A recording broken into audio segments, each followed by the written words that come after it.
Chers amis, je suis Monseigneur Marcel Danfous, évêque du diocèse de Sault-Sainte-Marie. Qui que vous soyez, où que vous soyez, bonne nouvelle pour vous. Dans notre Église diocésaine, il se vit de grandes choses dans des situations bien ordinaires. Nous croyons que le Seigneur marche avec nous et nous espérons qu'aujourd'hui, vous pourrez le découvrir davantage en rencontrant des personnes passionnées pour le Christ. En tant que pasteur de cette Église diocésaine, je vous remercie de vous joindre à nous. Bonne émission. Merci d'y être. Bonjour, chers amis de l'Église diocésaine. Je m'appelle Jean-Paul Jolicoeur et je suis prêtre à la paroisse Saint-Jean-de-Brébeuf à Sudbury. Aujourd'hui, il me fait plaisir d'accueillir parmi nous et chez vous, dans votre salon ou en présence de là où vous êtes, une personne que vous connaissez probablement très bien. Cette personne-là œuvre dans le diocèse depuis plus de 50 ans et il exerce un travail, un ministère qui a couvert pas mal tout le diocèse de Sault-Sainte-Marie. Avant de donner son nom, vous reconnaissez peut-être ce symbole qui se produit toujours à partir d'une coupure de ciseaux. Et cet homme, c'est le père André Tremblay, qui est avec moi ici à la table aujourd'hui. Et j'aimerais ça qu'ensemble, on puisse avoir une petite discussion comme si on était assis autour d'une table à la maison. Bonjour, père Tremblay. Bonjour, Jean-Paul. Donc aujourd'hui, je suis bien heureux de t'accueillir ici. Puis on va essayer, d'une certaine façon, de te connaître un peu plus, si c'est correct avec toi. Oui, c'est bien. Donc, André, premièrement, lorsqu'on a eu ton 50e anniversaire d'ordination, on a fait un petit dépliant qui a été distribué à tous les prêtres, puis aussi qui a été distribué à la paroisse Saint-Mathieu. Maintenant, j'aimerais qu'on mette en mots un peu qu'est-ce qu'il y a là-dessus. Toi, tu viens de quel endroit? Tu es né où, toi? Moi, je suis né à la ville de Québec, à Saint-Grégoire-Montmorency, là où sont les grosses chutes, là. Oui, oui, les chutes de Montmorency, je suis déjà allé là, oui. C'est pas loin de Sainte-Anne-de-Beaupré. Exactement, oui. Fait que j'ai toujours aimé ce coin-là. C'est ton pays. As-tu été baptisé avec cette eau-là, toi? Oui, bien, j'ai été baptisé à Saint-Grégoire-Montmorency. Oui, oui, oui. Mais à un moment donné, vous avez quitté Saint-Grégoire. Oui. Quel âge t'avais quand vous avez... J'avais 2 ans et demi. C'était mon premier grand voyage. Alors, et puis, on est allé en Abitibi, à Destar. Ça, c'est à peu près 25 000 de Rouyn-Noranda, pour ceux qui connaissent la ville. Et puis, c'est là qu'on a été élevés. Puis, vous étiez combien d'enfants dans la famille? Fait que nous autres, nous sommes une famille de 16 enfants et qui sont nés. Et il y en a quelques-uns qui sont morts quand ils sont jeunes. Le nom de ton père, c'est quoi? Mon père, c'est Léon Tremblay, puis ma mère, c'était Roselma Beaulieu. Beaulieu. Voilà. Mon père était de Saint-Grégoire-Montmorency, puis ma mère était de, qu'on appelle, c'est Onésime de Kamouraska. C'est où ça? Oh, c'est pas loin de Sainte-Anne-de-Pocatière. C'est ça. Puis, tu dis que vous êtes 16 enfants dans la famille. Oui, on était 16. Toi, t'es de quel là-dedans? Je suis 5e. 5e? Oui. Combien de gars, combien de filles? Oh, j'ai pas compté. Mais je pense qu'on est près 8 gars, 8, puis l'autre, 8 ou 9, en tout cas, garçons, mais il y a 6-7 filles. Oui. Alors, à peu près. Puis toi, là, OK, tu as fait tes études primaires à Destar? Oui, j'étais d'une école de campagne. Une école de campagne. Tiens. Donc, c'était la première année jusqu'à la 8e année dans la même classe. Donc, tu as fait tes 8e années tout en même temps. Oui. Puis, à un moment donné, comme adolescent, ton père, tu me dis, il travaillait sur le chemin de fer. Chemin de fer. Le statut CNR, CPR. Le CNR. CNR. Ouais. Puis, à un moment donné, je pense que toi, tu es allé travailler avec. Hein? Oui, j'ai travaillé un peu avec lui. Mais j'ai travaillé, moi, surtout sur les équipes supplémentaires qu'on appelle les gangs. Real gangs. Oui. Fait que, puis, j'ai travaillé à peu près 7 étés. Alors, tu sais, avec ces groupes-là. Puis, alors, on couvrait de Hearst à aller jusque près de la ville de Québec. Donc, tu travaillais sur les chemins de fer En réparant. pendant que tu étais aux études, au séminaire. Oui. Donc, tous les étés, là, ça changerait de climat, ça, entre la chapelle et le chemin de fer. Oui, oui, c'est très bien. Les prières n'étaient pas les mêmes. Non. Mais ça, c'est la question que je veux te poser, c'est que tu as travaillé sur les chemins de fer combien de temps? J'ai travaillé 7 ans. 7 ans. Oui. Pendant que tu faisais tes études. Oui. Puis, tu es allé étudier où, toi? Moi, j'ai été étudié à Saint-Victor-de-Beauce. Et puis, j'ai été 7 ans au séminaire. Ça, c'est le séminaire que j'ai beaucoup aimé. À Saint-Victor-de-Beauce. Parce qu'il était beaucoup familial. Oui. Puis ensuite, tu es allé faire ta théologie où? À London, Ontario. En anglais? En anglais, complètement anglais. Parlais-tu anglais? On parlait un peu anglais, mais en tout cas, on l'a appris mieux. Tu t'es débrouillé? Oui, parce que Monsieur Carter, qui était évêque à ce moment-là, m'a dit, c'est l'endroit où tu dois aller parce que c'est le milieu dans lequel tu vas vivre avec toutes sortes de races. Puis, il ne s'est pas trompé. Mais pourquoi? Donc, tu étais au séminaire, tu es allé étudier à London dans un langage que tu ne comprenais pas trop. Oui. Tu as appris à le découvrir. Oui. Puis, tu t'emmenais dans un diocèse que tu ne connaissais pas. Oui. Parce que le diocèse a pas comme 1200, 1400 km de long. Donc, avais-tu une idée que c'était si grand que ça? Oui, je savais. Oui. Parce que quand je me suis donné, c'est bon que je vous le dise, c'est que j'avais dit, quand j'étais tout jeune, que moi, je voudrais être prêtre missionnaire, mais au Canada. Oui. Et puis, le pays missionnaire que j'ai pris, c'était le Sault-Sainte-Marie. Diocèse de Sault-Sainte-Marie. Oui. Il y en a qui pensent aller en Afrique, puis un peu partout. Mais, et au Brésil. Maintenant, toi, tu dis, ben c'est pour les missions. Donc, tu voyais ton ministère un peu comme étant un missionnaire. Oui. Puis tu l'as vécu pas mal comme ça. Oui, parce que on me posait plus souvent la question déjà, quand j'étais au début.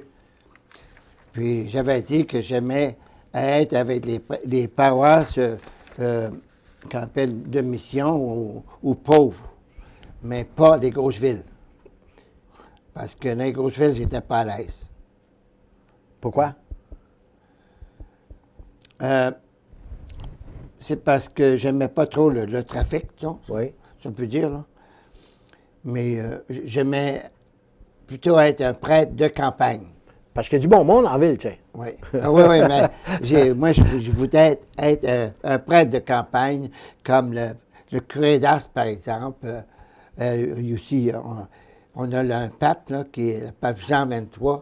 Il disait toujours, moi, je suis un curé de campagne.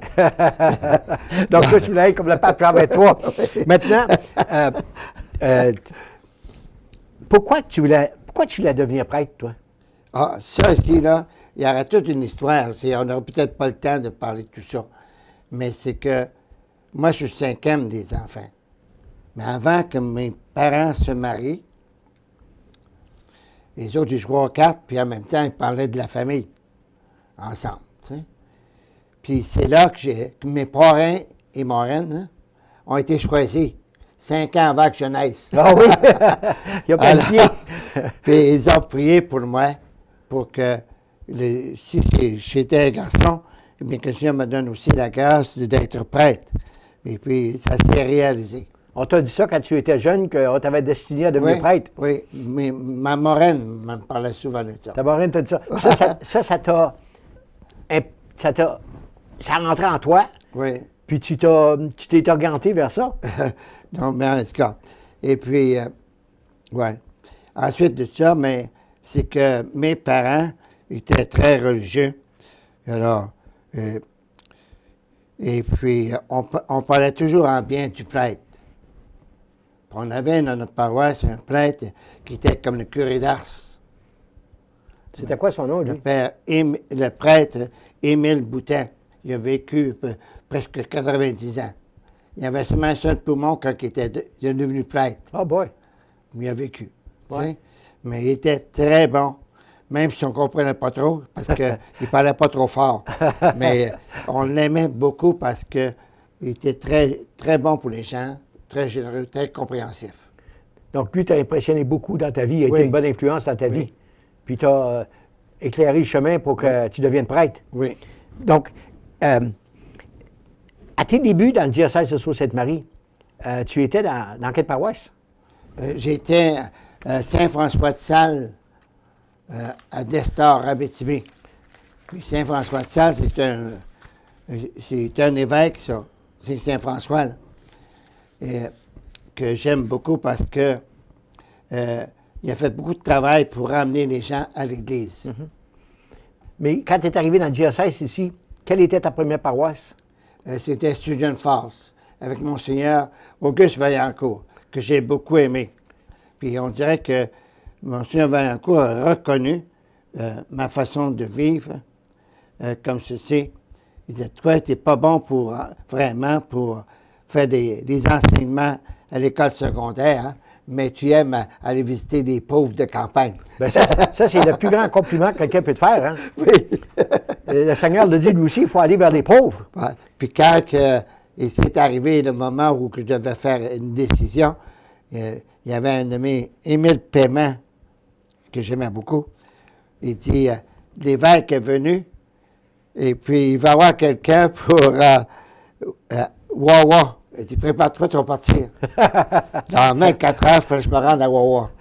Donc, Wawa, c'est à l'autre bout du diocèse, Oui. dans l'ouest Oui. du diocèse. Puis Oui. là, tu étais avec le Père Sharp. Oui.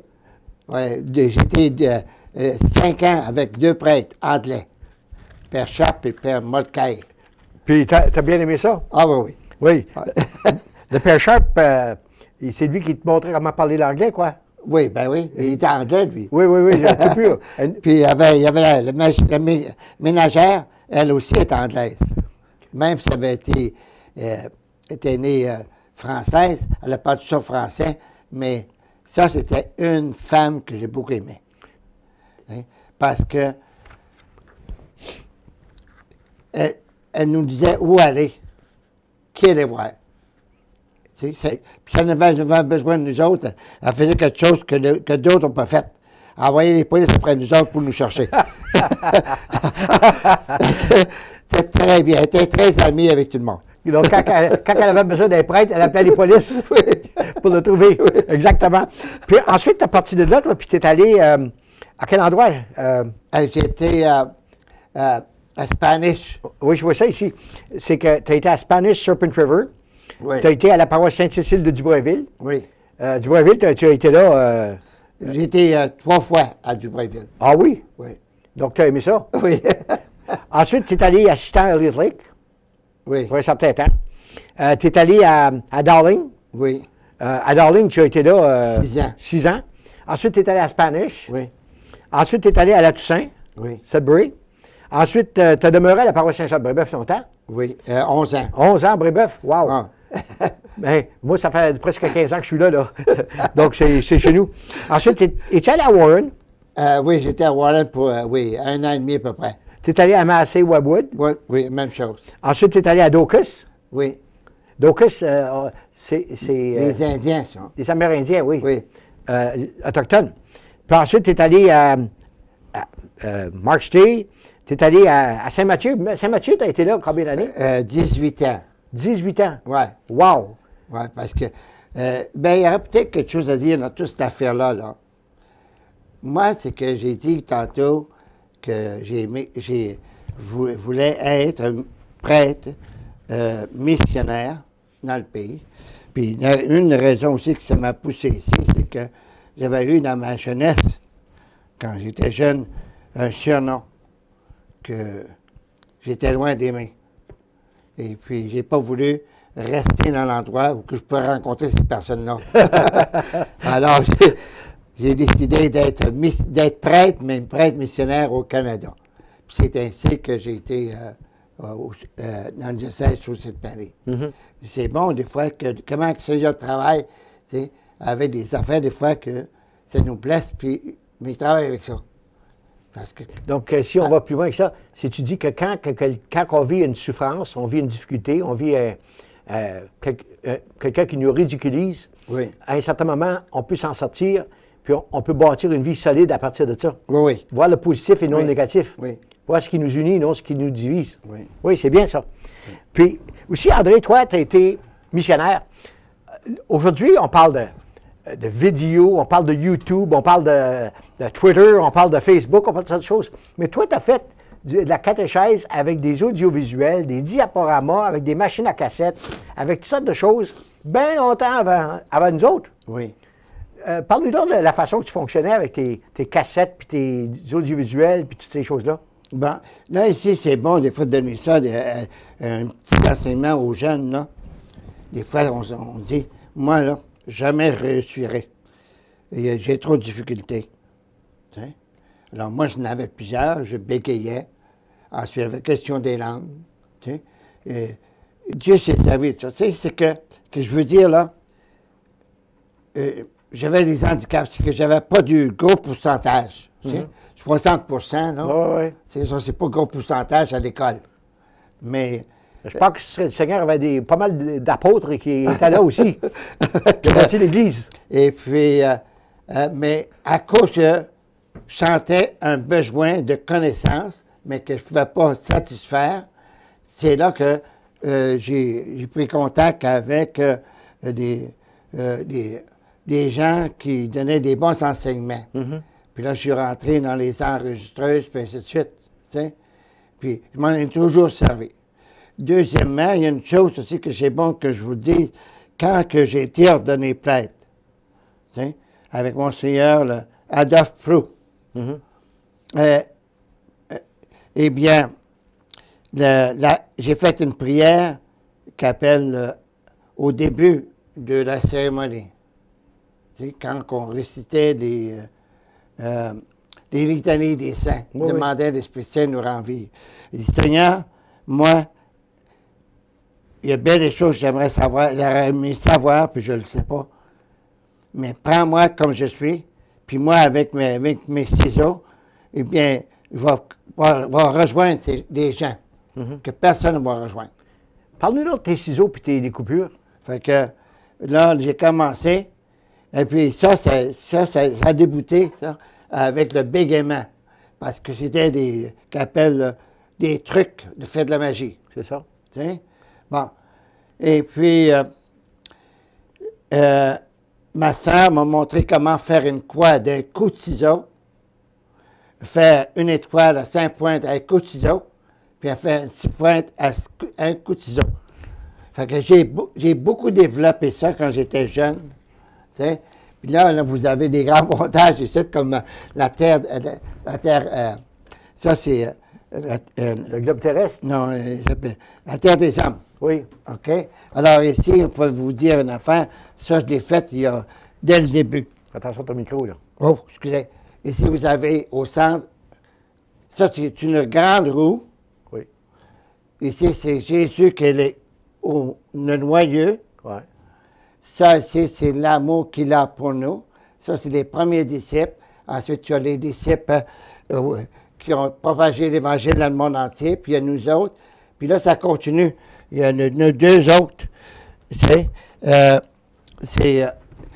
des gens qui ne connaissent pas le Seigneur, mais que le Seigneur nous demande, eh bien, de les aider à l'emmener à lui. Puis lui, il va les transformer en faire des apôtres. Peux-tu nous faire une découpure? Ouais. Là, ici, j'ai fait plusieurs dessins. J'ai pas... C'est-moi la Bible. Il faut tout le mettre ça, là. C'est bon. OK. Bon. Ici, voici. Ça, c'est un papier que j'ai coupé, là. Oui. On appelle ça un pelon. Puis là, si je le plie en deux, autrement dit, j'en fais seulement la moitié. Puis là, après ça, ici, je mets mon doigt. Puis là, je fais ce qu'on appelle le soleil, là, tu sais. Oui. Hein? Ben, puis ça, c'est la représentation de Dieu le Père qui nous regarde.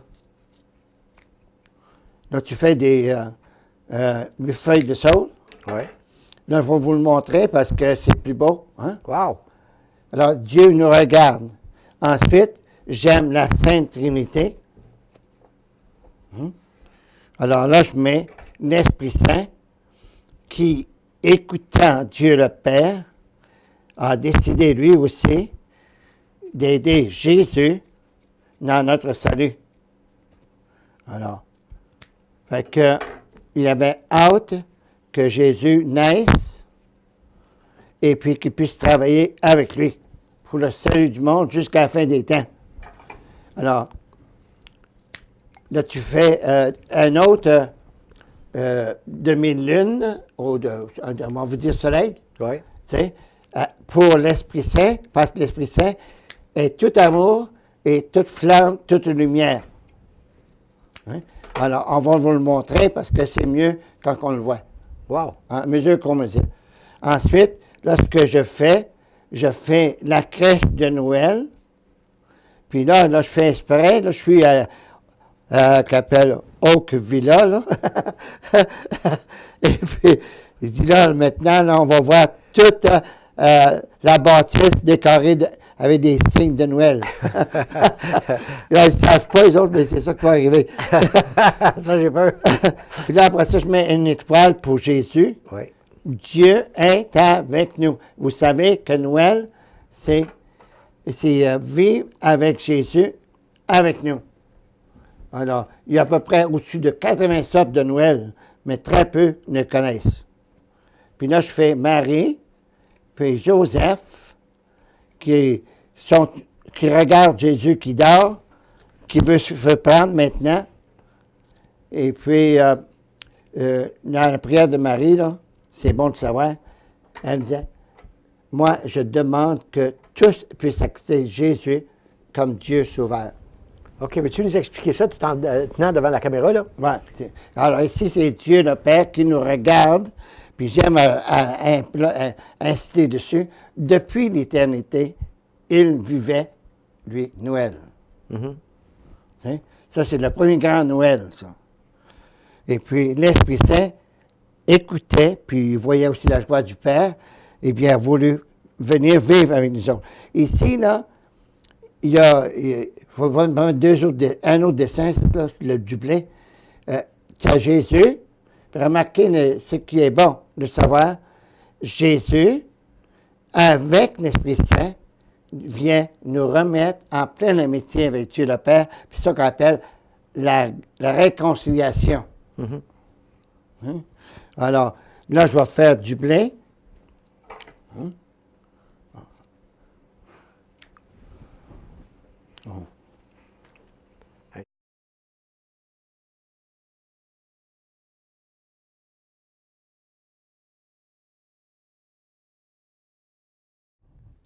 Bon. Combien de minutes qu'il me reste, mademoiselle, la technicienne, Diana? C'est bien. Bon. Alors, ça, c'est un très beau dessin de Noël, simple, qu'on peut mettre dans la fenêtre. Puis ce qui est beau, si tu le mets dans la fenêtre, tu décores là dedans, puis tu décores dehors en même temps. Donc, oui, voyez-vous? Alors, le dessin, donc si vous avez Dieu le Père, l'Esprit Saint, Jésus qui naît puis qui est posé dans la crèche, et puis ça. Ici, là, vous avez marqué, j'ai pris le texte, mais j'aime mieux le dire paraphrasé, je pense, parce que c'était un message d'Isaïe. Alors, où que j'ai élevé des enfants, je les ai fait grandir, mais ils se sont révoltés contre moi. Alors, Dieu parle au sujet de son peuple qui ne veut pas l'écouter, puis ne veut pas être nourri par lui. Le bœuf connaît son possesseur, l'âne la crèche de son maître. Alors, autrement dit, ils savent où aller pour manger, mais mon peuple est trop entêté pour se faire nourrir par moi. Mm-hmm. Alors, c'est que ça, c'est la grande tristesse de Dieu. Alors, c'est ce que vous avez ici. Donc, s'il y en a qui veulent avoir un dessin comme ça pour Noël, pour mettre dans la fenêtre, je vous demande d'appeler le centre diocésain au 674-2727 et demander une découpure du père André Tremblay, puis lui va se charger d'en produire. D'accord? Oui, je vais vous poser une question. Oui. C'est quoi le message que vous avez essayé de transmettre aux gens tout au long de votre ministère? Le message, c'est que moi, c'est à travers ces découpures que j'ai appris à goûter Dieu, puis à goûter aussi l'enseignement du Seigneur. Moi, je remercie le Seigneur d'avoir m'a poussé à faire ça. Puis aujourd'hui, à mesure que j'avance dans l'âge, eh bien, c'est ça aussi encore qui va me consoler jusqu'à la reste de ma vie. Maintenant aussi, j'ai une question. Quel conseil donnerais-tu à quelqu'un qui pense à devenir prêtre, mais qui a peur? Mais c'est que c'est que d'abord, toujours compter que Dieu est là. Puis Dieu, lui, est capable de faire l'impossible, sur même des choses qu'on pense que ce ne sera jamais possible. Donc, pas besoin de devenir prêtre pour ça. Non. Un couple marié qui vient Oui, d'utilité, une oui. personne qui s'engage dans le sacerdoce, dans la vie religieuse, une personne qui entreprend n'importe quoi, si le Seigneur est avec eux autres, Oui. ça marche. Oui. La dernière question que je te pose, c'est celle-ci. C'est quoi l'Église pour toi? Oh ben, l'Église, c'est l'épouse du Christ. Elle fait partie du Seigneur. Tu sais? Alors, fait que quand tu t'occupes du monde, tu fais plaisir à Jésus, mais en même temps, tu fais la joie de Jésus que c'est son épouse qui fait. C'est comme notre mariage, ça. Ça, c'est notre mariage, ça. Tu sais? Moi, c'est le même que je vois ça. Tu sais? Donc, on peut parler de ce livre, c'était du pape François qui parle de la joie de l'amour. Donc, il y a de la joie quand tu aimes et quand tu te donnes pleinement pour tes frères et tes sœurs. Oui. Puis, il n'y a pas plus grand amour que donner sa vie pour ceux qu'on aime. Oui. Puis même quand on ne les connaît pas. Parce que quand tu deviens prêtre, tu ne sais pas avec qui tu vas avoir affaire. Oui. Mais le fait que tu t'en vas là avec une attitude de vouloir apporter le bonheur et l'amour de Dieu, bien, tu te sers des moyens que tu as. Tu te débrouilles avec ce que tu as. Puis comme disait Monseigneur Roger Despatie souvent, c'était tu laboures avec les bœufs que tu as. Puis tous les bœufs, ils sont différents. Puis on a chacun nos qualités, chacun nos charismes, puis on fait le meilleur possible avec ce qu'on a. Cool. Veux-tu faire une prière avant qu'on finisse? OK. Seigneur, je tiens à te remercier pour tout ce que tu as fait pour moi dans ma vie. Puis je tiens à te remercier pour le fait que tu as permis que je ne sois pas vraiment si brillant, mais par contre, que je sois simple dans les enseignements que je donne. Amen. Amen. Bonjour, merci beaucoup et que Dieu Tout-Puissant vous bénisse, le Père, le Fils et le Saint-Esprit. Amen. Amen. Au revoir.